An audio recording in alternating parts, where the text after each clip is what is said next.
Hello and a very warm welcome to a brand new edition of World Panorama with me, Frank Pereira, on Rajya Sabha Television. Over the next half an hour, we'll bring you a roundup of all the significant events to have taken place around the world this week. But first, a look at the headlines. Conflicting stances on President al-Assad's regime in Syria stand out amid cold vibes as Obama and Putin meet on the sidelines of the UN General Assembly. Russia begins airstrikes in Syria, saying it's focusing on Islamic State positions. Heavy fighting between Taliban militants and Afghan troops on the streets of Kunduz after the insurgents take the northern Afghan city. Questions arise on capabilities of the Afghan forces to keep the Taliban at bay. NASA claims scientific evidence of briny flowing water on Mars, raising theories on past or present microbial life there. Signals also of broader research on the red planet. And disgraced former FIFA Vice President Jack Warner banned from international football for life. Warner faces a string of corruption allegations and charges of massive fraud.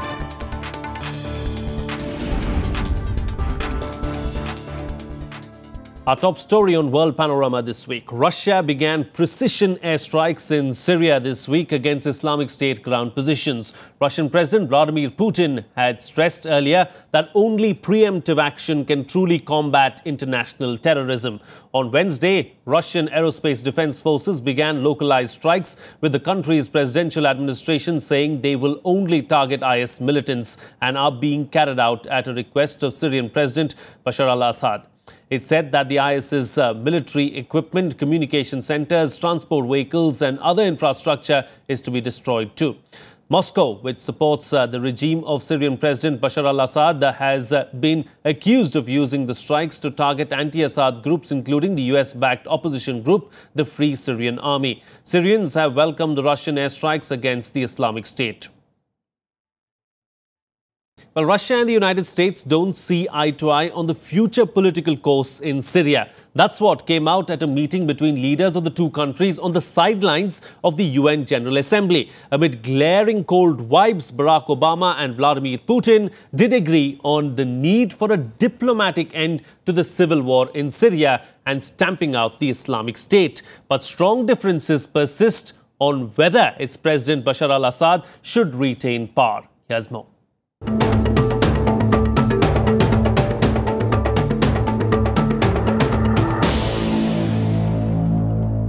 Cheers to the United Nations. Their first bilateral meeting in nearly 2 years amid a lurking thick frost between the two sides. The immediate clashes over competing visions for Syria underlined in their respective addresses to the UNGA. Obama urging a political transition to replace the Syrian president, stressing there can't be a return to the pre-war status quo after the bloodshed and carnage. Putin warning it would be a mistake to abandon the current elected government in Syria, saying it is truly fighting the Islamic State. The conflict is out in the open. Yes, realism dictates that compromise will be required to end the fighting and ultimately stamp out ISIL. But realism also requires a managed transition away from Assad and to a new leader, and an inclusive government that recognizes there must be an end to this chaos so that the Syrian people can begin to rebuild. I relate to my colleagues, the American and French presidents, with great respect, but they are not citizens of Syria and so should not be involved in choosing the leadership of the another country. It is Syria's business, although of course this is deep and bloody conflict. So this is why I said that supporting the official authorities in the fight with the terrorists, we at the same time will insist on political solution and political process. One voice on the need to stamp out the Islamic State and search for a diplomatic solution, but persisting disparate views on the Syrian government means little headway in how the two countries can work together to end the conflict there. On the other side, the US-led coalition against the Islamic State, comprising 9 countries, has executed airstrikes in Syria and Iraq. Turkey and France are the newest active entrants into this coalition. Members of this coalition have slammed Assad for the slaughter in Syria, the killing of over 250,000 people, and a massive refugee crisis. If any country supports one evil against the other one, in fact helping both evils. Now what we need to do is to have solidarity with all the countries, including Russia, to make a transition in Syria, a peaceful transition, and in the new Syria there should not be any place for Assad or for Daesh. No Assad, no ISIS. That should be the future of Syria. Russia's moves raise difficult questions for the Obama administration, already deeply conflicted about American military involvement in Syria. Ensuring that Russia's military and the US-led coalition deconflict will be critical to any move towards peace in the war-racked country. Bureau Report, Rajya Sabha Television. Well, joining me this week for a chat to talk about this is Waiel Awwad, the South Asia Bureau Chief of Sana'a. Thank you so much for joining me on the program and welcome to Rajya Sabha Television. What is this newfound interest that we see as far as the Russians are concerned in Syria? Well, actually, for the last 4.5 years, you must have been following the news in Syria that the regime change policy that the United States and the West has implemented in Libya, and they thought it could be repeatedly in Syria the same manner. So they failed miserably. They cost us more than half of the population of Syria to be either internally displaced or externally displaced. You have seen the migration, the killing, the death of the people, and decapitation of heads, and people dying on the sea. So I think when the heat of and the counterproductive measure that they have grown up with IS terrorist organization, start going back home and firing at the European countries, and then they realize the danger is at their doorsteps. So now they're talking of politics of finding a solution to the Syrian crisis. So I think Russians have stepped in to amend the anarchy has been created for the last 4.5 years in Syria. And that is why they are said, if you are going for the fight against terrorism, join us to fight terrorism and leave the government of Syria for the people of Syria to decide the future of the government. We are not going for a regime change. We are going for fighting terrorism and ending terrorism, because Moscow, as you know, knows very well, if the Syrian regime fall, it is Moscow capital, it is Tehran capital, it is Beijing capital, where will be next, because they made it a ground of a growing of radical elements, including Shishans, Afghan, Pakistanis, Indonesian, Malaysian. We have more than 50 nationalities from 80 countries, more than 30,000 mercenaries among the people fighting the Syrian army there. You know, but this hasn't gone down too well with the Americans, because yes, both the Americans and the Russians want the ouster of Islamic State, or Daesh as the locals call it, but the Americans want a regime change as well in Syria, but the Russians don't want it. So are we going to see another Cold War-like situation in the days to come? I think people should understand there is a two behavior of the two superpowers. One is a responsible superpower with Russia amending the mess, and one is irresponsible superpower which created the mess. Who created Al-Qaeda in Afghanistan? The same people who created in Iraq and in Syria. So therefore, when the Americans are talking publicly different tone, and when they sit with the Russian and speaking convertedly that they are, yes, accepting this kind of operation because they wanted to fight the IS and finish it. IS is a phenomenon. It has to die. If the US is really at the same side of the coin with the Russian, rest with the world international community, we should join hand to fight terrorism, because there is no end for terrorism and they don't know any boundary. So the American realized that the mess they created in the Middle East, and that is usually the history telling us, more than 85 nations American have invaded. Can you tell me which nation have really had prosper with democracy in the United States intervention? Therefore, we need a multipolar world to decide the future of a stable or a new world order. So why is it that you're saying that the Syrian people need to decide? Because in the past, Syrians have decided, but somehow, due to some factor or the other, seem to have failed. You know, the governments there have repeatedly failed in Syria. So is an external intervention really required to start off with, maybe, and then the people can decide? Absolutely not. There is no failure on our part, except in the political reforms in the Syrian government. Otherwise, it is a free education and compulsory, free medications, subsidized food, Everybody was living in peace in Syria. 2011, prior to that, you look at the UN, our history and background, we have not had any, even criminal, crime cases have been happening in Syria. It was very clear messages for the rest of the world. But when they have started this, what is so-called the Arab Spring, they thought the Syrian regime should go like the other regime. So why they are targeting the secular regime? If you really wanted democracy in the Arab world, will you go to Saudi Arabia and Qatar and bring them as your leader or just to pay the bill when they don't have a constitution, they don't have a party, they don't have even allowed women to drive a car, and you want them to lead the Arab revolution as a democracy? Syrian people has to decide the future of Syria. We cannot no military intervention, no military solution to this crisis. It is the people of Syria has to decide the future of the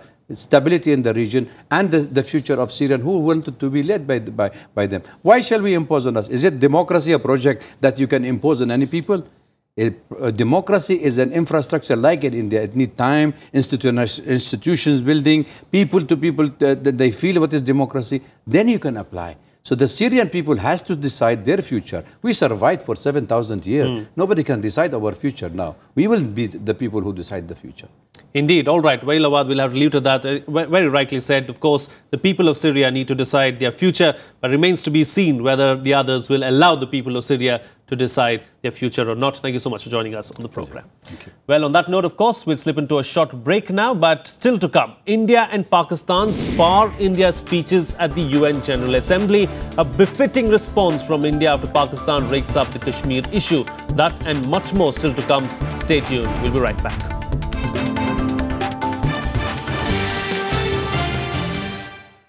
Welcome back. You're watching Rajya Sabha Television. Well, the decades-old Taliban insurgency in Afghanistan reared its head in a big way this week. Militants battling into Kunduz city in the north and seizing key government installations. The stunning fall of the provincial capital deals a major blow to Afghanistan's NATO-trained security forces, highlighting the insurgency's potential to expand beyond its rural strongholds. For the Afghan forces, the only redemption was they did manage to fight back later, though with the help from NATO forces. Here's a report.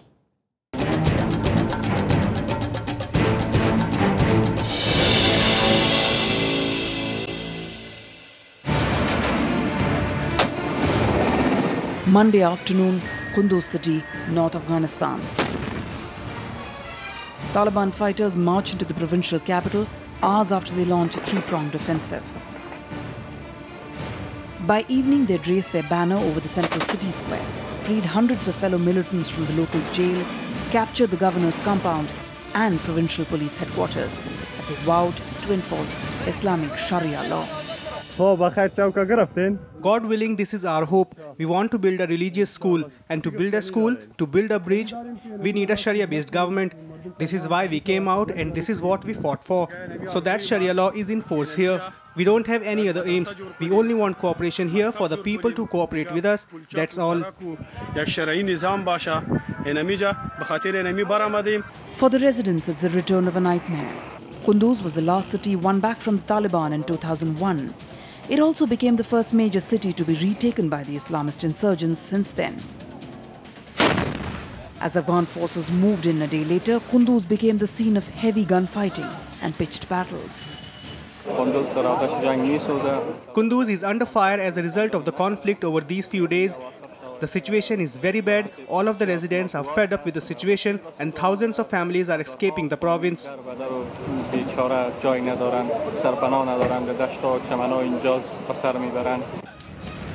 For the Afghan forces, forced to abandon a provincial headquarters for the first time as they battled without NATO troops, this was a major embarrassment. The counter-offensive came with US air support, the government assuring that the Taliban ouster would soon be complete. The problem is that the treacherous enemy has used civilians as human shields. Afghanistan's government is a responsible government and cannot bomb its own citizens. I want to assure all of my countrymen that Kunduz is under our management. Therefore, we should not be worried about enemy plans of stirring fear in the area. By Wednesday, Afghan forces joined by NATO troops had managed to push the Taliban back. But sources say evicting them completely will be difficult. The insurgents have laid landmines and booby traps around the area, making troop movement difficult. Once again, Afghan analysts blame Pakistan for fanning the insurgency, something it's been doing for 40 years now. Pakistan is providing intelligence information to its elements within the government of Afghanistan. Pakistan has been interfering in Afghanistan for the past 40 years and it's not new. It's clear to everybody.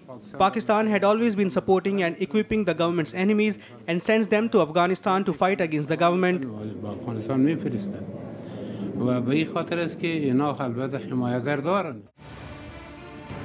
The Taliban's occupation of Kunduz, their biggest victory in 14 years, also raises troubling questions about the capabilities of Afghan forces.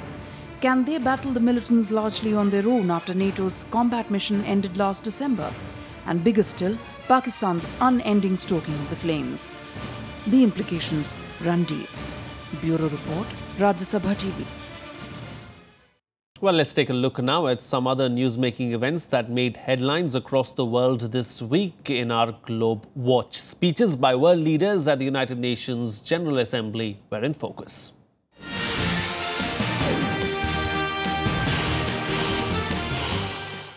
Pakistan Prime Minister Nawaz Sharif raked up the Kashmir issue in his speech at the United Nations General Assembly, putting forward what he called a 4-point peace initiative for India.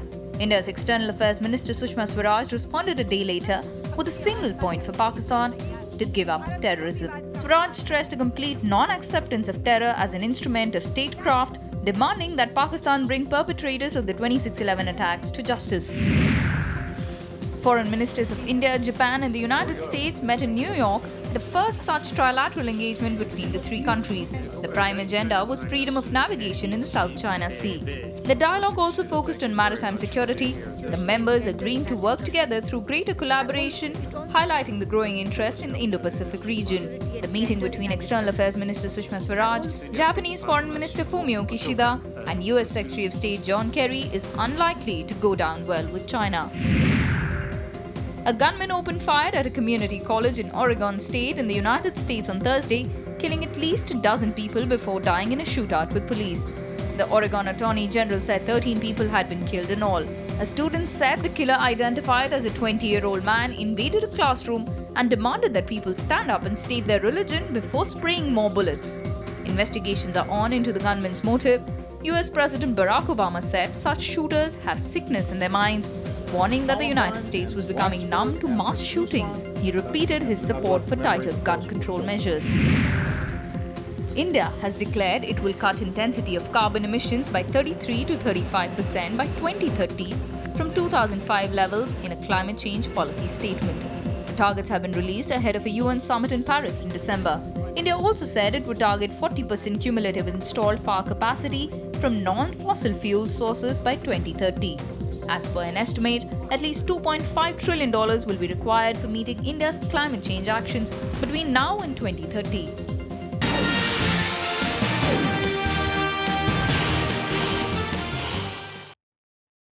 Let's move on to the big story from space this week. Scientific evidence of briny water on the surface of Mars, a factor that could influence current thinking about whether the red planet can support microbial life. And also human hopes to one day travel there. Past findings of methane and other chemicals on Mars have suggested the possibility of past or present life. But NASA's liquid water find multiplies chances of that manifold. Here's more.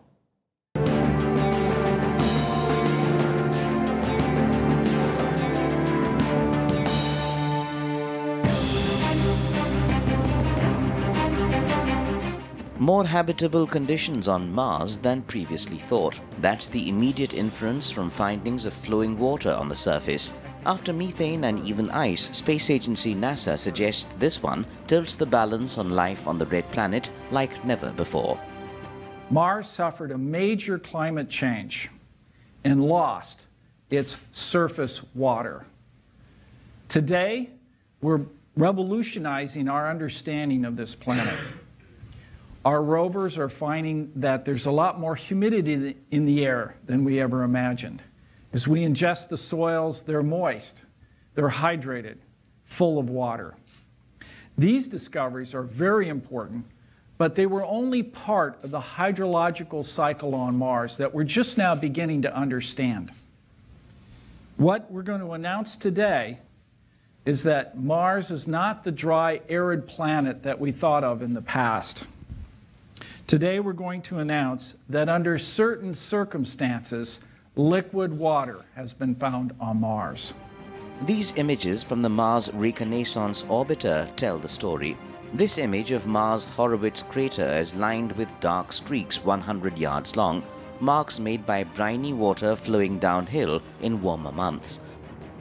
The bright walls of Garni crater in this image have similar streaks, which are also known as recurrent slope lines or RSLs. This time-lapse animation of Pallicaire crater shows how the streaks extend and darken during warmer months on Mars, then gradually fade as temperatures cool. These are landmark findings pointing at bigger water bodies on Mars in the past, opening up talk of sending spacecraft for experiments on the kind of climate change that led to this, and to directly look for life there. From the Curiosity rover, we now know that Mars once was a planet very much like Earth, with warm, salty seas, with freshwater lakes, probably snow-capped peaks and clouds and a water cycle, just like we're studying here on Earth with our Earth science satellites, the water cycle here on Earth. But something has happened to Mars. It lost its water. But we still have, in the atmosphere and on the surface, for the most part, but we still have this question of, did life arise on Mars once, and can we find out? Beyond the life on Mars aspect, liquid water findings also offer a fillip to ideas of Mars tourism, even manufacture of rocket fuel there. These observations from Mars Reconnaissance Orbiter are giving us a much better view that Mars has resources that are useful to future travelers. When you have water, what's water? Hydrogen and oxygen. That's what we make rocket fuel out of. Perchlorates. The space shuttle, the solid rocket boosters are aluminum perchlorate. In principle, you could make solid rocket fuel. And as we've talked about, perchlorates are ubiquitous around Mars. Earth's closest neighbor is perhaps science's most researched space body after the Moon. How did it transform into the cold, dry desert it is today? How did it lose its atmosphere? How much of the planet's water was stripped away and how much remains locked in underground reservoirs? And most crucially, life there. What kind, how safe, and so much more. Bureau Report, Rajya Sabha Television. Well, let's shift focus now and bring you up to speed with some big events from sporting arenas around the world this week in our segment Sports Action.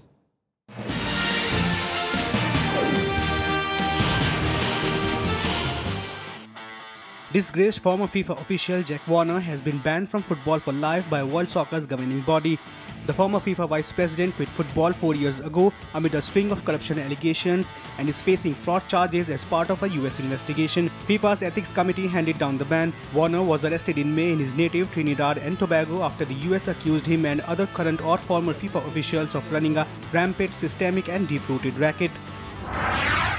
Footballer Cristiano Ronaldo hit yet another milestone, netting his 500th professional career goal in Real Madrid's 2-0 Champions League victory over Swedish side Malmo. The superstar also draws level with the Spain legend Raul as the La Liga Giants' all-time record goal scorer with 323 goals in all the competitions. Ronaldo has enjoyed spectacular success as a player with Sporting Lisbon, Manchester United and Madrid, where he has achieved the incredible tally of 323 goals in just 308 games. Lewis Hamilton won the Japanese Grand Prix in Suzuka to equal the late Ayrton Senna's tally of 41 Formula One victories. Hamilton moves 48 points clear of Mercedes teammate Nico Rosberg with 5 races remaining. The win was the Britain's 8th of the season. Rosberg took the checkered flag 18.9 seconds behind Hamilton, with Ferrari's Sebastian Vettel, the winner in Singapore, finishing 3rd. This was an exact repeat of last year's top 3 at Suzuka. Cricket Australia has postponed its team's tour to Bangladesh, citing security concerns. The squad was originally due to leave on Monday, 28th of September, but was told to stay back after their government warned of potential security risk. The decision came despite the Bangladesh Cricket Board offering the touring side a level of security reserved for visiting heads of state. Australia have not played a test in Bangladesh for a decade and were due to play in Chittagong from 9th of October and Dhaka from 17th of October.